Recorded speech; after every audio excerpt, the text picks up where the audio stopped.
way they keep changing from lowercase to uppercase in this opening credit, I just feel like they're trying to piss me off.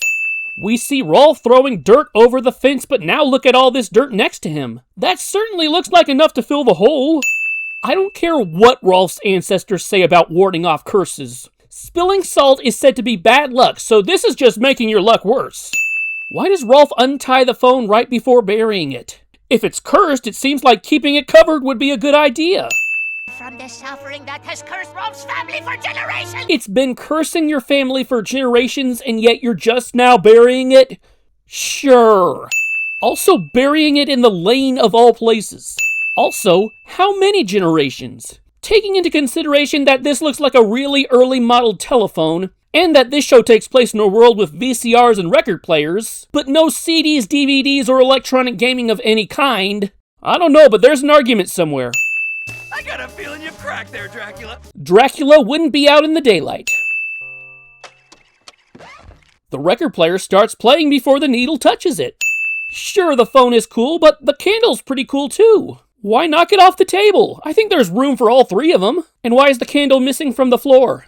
What's called a cordless, Grandpa? I'll say it again. This looks like an old-ass phone. Whoever would make a cordless phone and make it look like this, they're a damn comedian.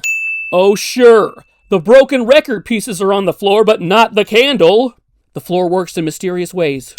And I'm Theater Geisel. Come on, Double D, we all know he prefers to be called Dr. Seuss. Even so, if you've seen Dr. Seuss's politically incorrect early work, I wouldn't go around telling people you're him.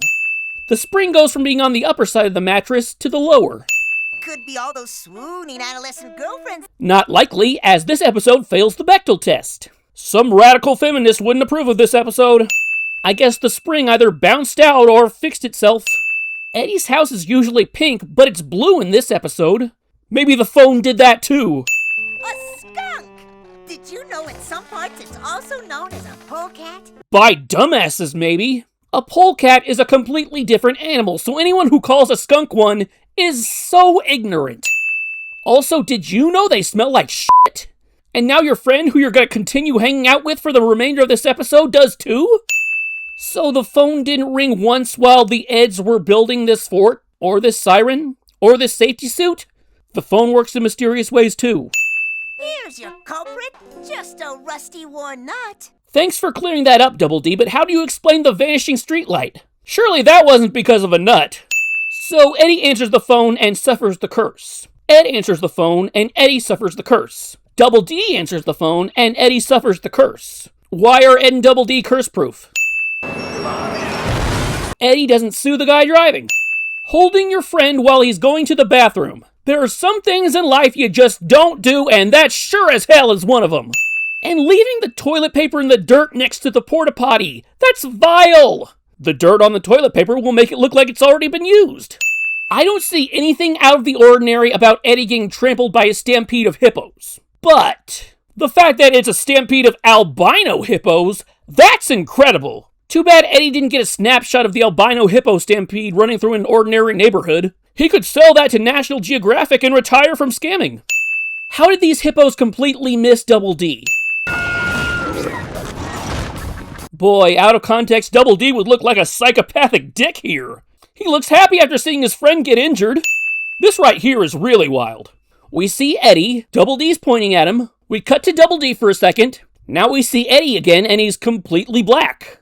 What the hell? But then Eddy gets struck by lightning. If he were to be struck by lightning and then turned black, that would make perfect sense, but why was he black before he got hit? I don't know why the phone didn't curse Ed or Double D, but this makes even less sense. Didn't Eddy glue the phone on Johnny's head to stop the curses? And it's still cursing Eddy from a distance? Also, is Plank telling Johnny when to hang up? And nobody's on the other line when Eddy answers it. Why isn't Plank saying, "Hey Baldy, it's broken, stop answering it, you tool"? That's what I imagine Plank sounds like.